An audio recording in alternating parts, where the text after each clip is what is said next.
Mas magiging madali na ang pag-commute dito papunta sa isa sa pinakamodernong syudad ng bansa, ang Bonifacio Global City. Nag-groundbreaking na yung station dito para sa Metro Manila Subway. Ito po yung Kalayaan Avenue at BGC Station. Ang development naman ng Market Market, ito yung 10 hectare na gagawing transit-oriented development na naka-anchor dito sa bagong subway station. Nandito na tayo sa Kalayaan Flyover. Galing tayo ng Makati, papunta ng Taguig. So dito, boundary na ito. Ang pupunta natin ngayon itong area ng Market Market saka yung sa Ayala Malls. Dahil ito yung future natin, yung gagawing station. Sa kanto mismo, Market Market.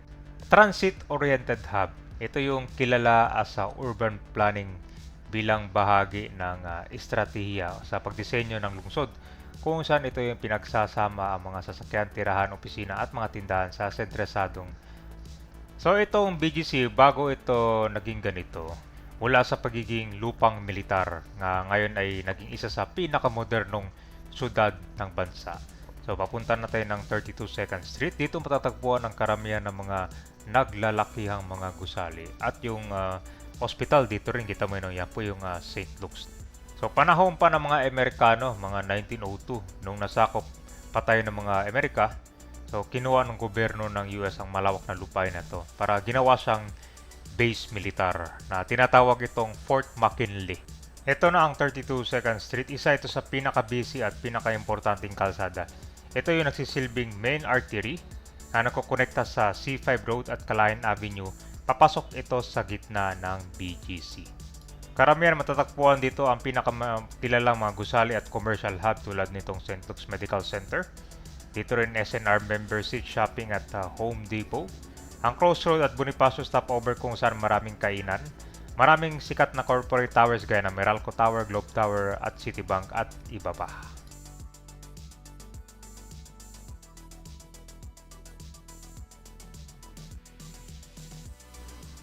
So dire-diretso lang nito, parating na tayo ng Market Market. So yung dalawang station dito, napakaganda ng location, di ba? Kalayaan and dun sa may Market Market naman kung saan napakalaki ng foot traffic dun. Makikita nyo may kasi iikutin natin yung Market Market tsaka yung Ayala Malls.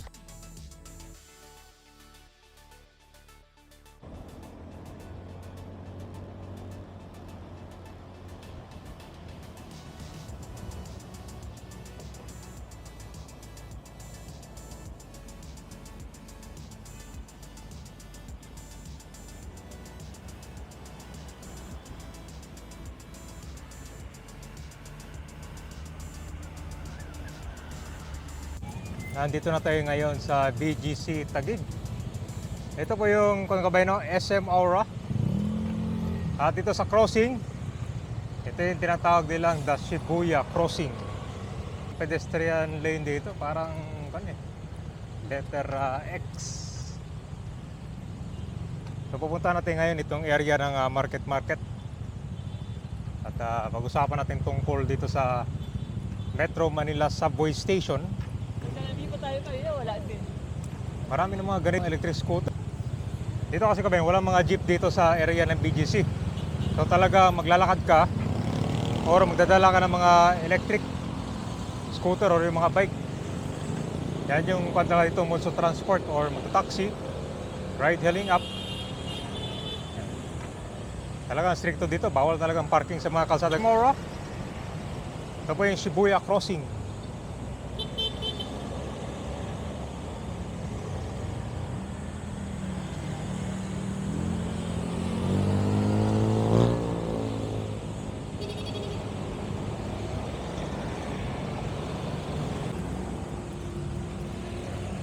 So mapunta tayo ngayon sa area ng Market Market. So in between Serendra, itong gagawing station. Ang ganda dito guys. Oh. Kahit maglalakad dito, hindi mo kailangan ng payong. Oh. Kaunti lang ng mga lugar dito sa Metro Manila, yung mga may bangketa, tapos may mga puno. May pinuputol, di ba? Kapalit ng project. Dito sa BCDA area o itong Taguig, merong dalawang malakihang railway project. Ito yung Metro Manila Subway at itong North-South Commuter Railway Project. Ito ay funded ng Japanese government. So ang BGC ngayon ay undergoing major urban transformation. So ito yung transition from a vehicle-dependent district ay gagawin siya into commuter-focused model through itong TOD or itong Transit-Oriented Development. Okay. So itong pag-shape ay kasama dito sa incoming Metro Manila Subway and surrounding mixed-use design para mas madaling i-connect or seamlessly connect itong mass transit, residential, and commercial space. So itong location ng gagawing station dito mismo sa harap ng market. Actually may mga tagging na dito guys kung saan dito gagawin yung station. Sa harap lang mismo ng market and in between Serendra. Itong shopping mall complex na na-develop ito ng Ayala Land. So ito ay located dito sa McKinley Parkway, BGC. Ang groundbreaking nito ay 2002 pa. At ang mall na to ay open siya noong September 2004. Ang mall na to ay nagki-cater ng middle market. So dito sa area yung Future Station. Ito po yung located along McKinley Parkway near Serenda and Market. Itong underground hub ay drastically mabawasan itong commuting time. So itong transit-oriented hub naman na plan nilang i-develop dito sa 10 hectare. Yan, ito kasi ay magkakaroon ng intermodal connectivity kung saan pinagdidikit nito mga iba't ibang klase ng transportation sa isang hub. Madalas magkakasama ang train, LRT o subway, mga bus, UV Express, jeepney at maging mga terminal ng taxi o ride-hailing app. Itong mixed-use development na sa mismong paligid ng hub, may mga nakatayong kondo, commercial mall, grocery store, mga opisina at mga kainan. Ito yung napakaganda dito sa market guys, parang tinatawag na the fruit area, di ba? Dami mga prutas dito. Tapos marami kang pwedeng pagpilian ng mga drinks ng mga iba't ibang klaseng prutas. So maganda yung plano nila dito guys kasi yung location ng Metro Manila BGC Subway Station sa harap lang ng market. So siguro ito yung pangunahing dahilan nila kaya gagawin nila itong transit-oriented development. Yan, so tapat lang mismo yung lokasyon sa subway at very walking distance lang. So siguro magkaroon ng major revamp dito, abangan natin, pero ganda kasi ito yung open area ng mga commercial, napakaganda rin dito. At ang laki ng foot traffic, So bagong transport hub at station plaza, magkakaroon ng malaking plaza na direktang nag-uugnay sa subway station patungo sa commercial space, retail shop at opisina.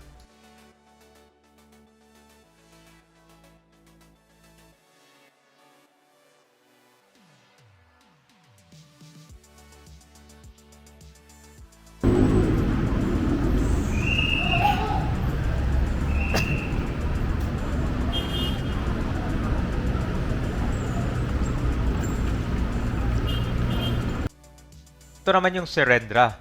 Isa itong sikat na at high-end ng residential at retail complex. Matatagpuan sa BGC at harap lang ito ng market.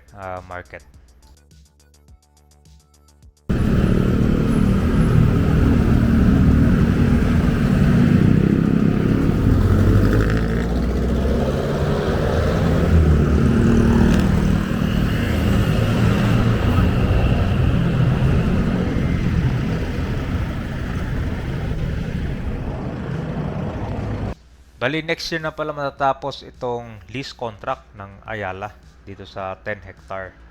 So, abangan natin yung gagawing development pero yun na nga sa mga umuugong na balita na gagawin itong transit-oriented mixed-use development. Hindi lang to basta ordinaryong mall ang plano nila dahil ang market site ay katabi mismo ng itatayong istasyon ng Metro Manila Subway. So, plano ng BCDA ay redevelop ang buong property para maging isang modernong transit-oriented development. So ito yung magandang pasyalan dito guys. Ang dami ng kontraka dito. Foot traffic tsaka sa kabila, nandun lang yung terminal.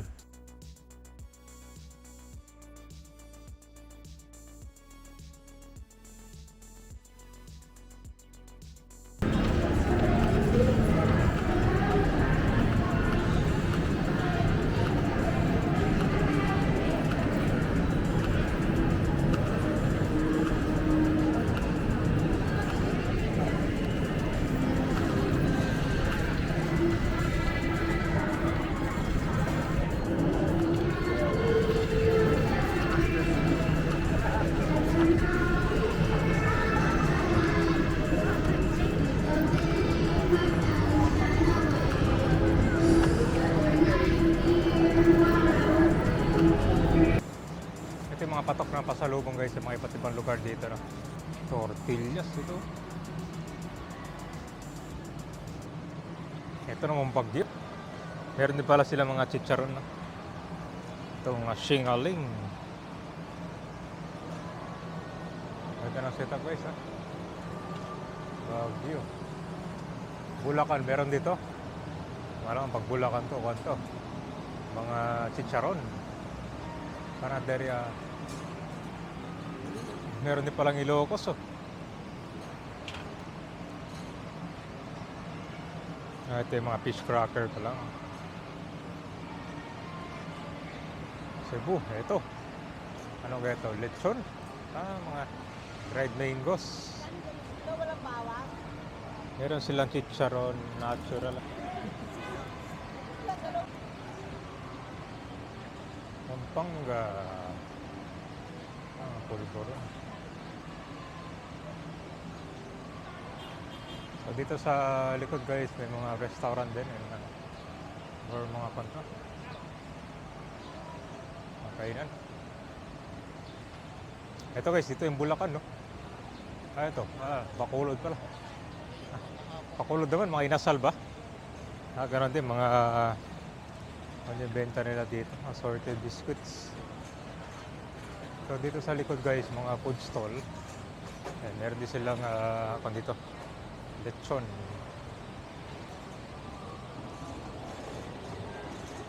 Paksyo, dito naman mga food stall. Actually dito sa terminal, dami mga food stall eh.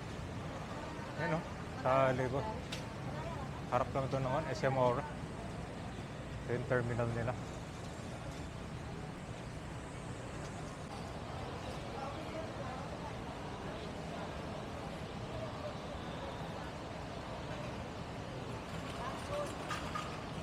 So, ang ganda ng kondito na.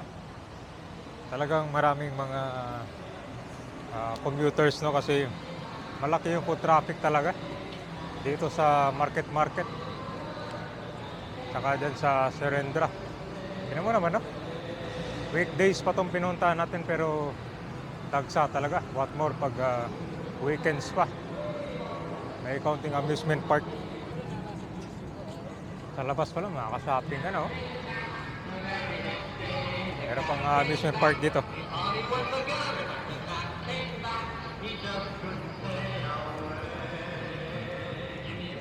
Ito yung open space nila. Ito yung mall sa market.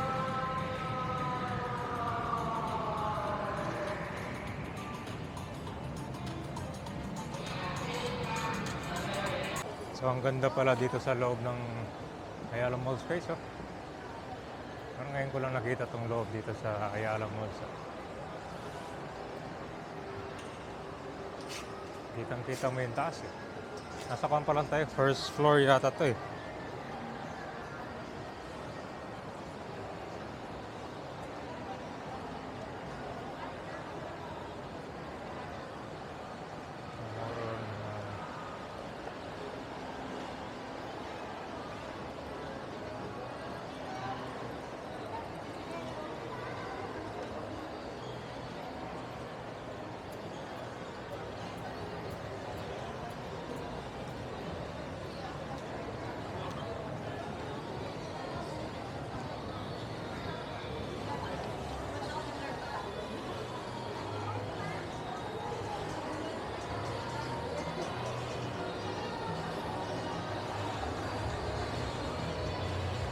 Grabe, dyan.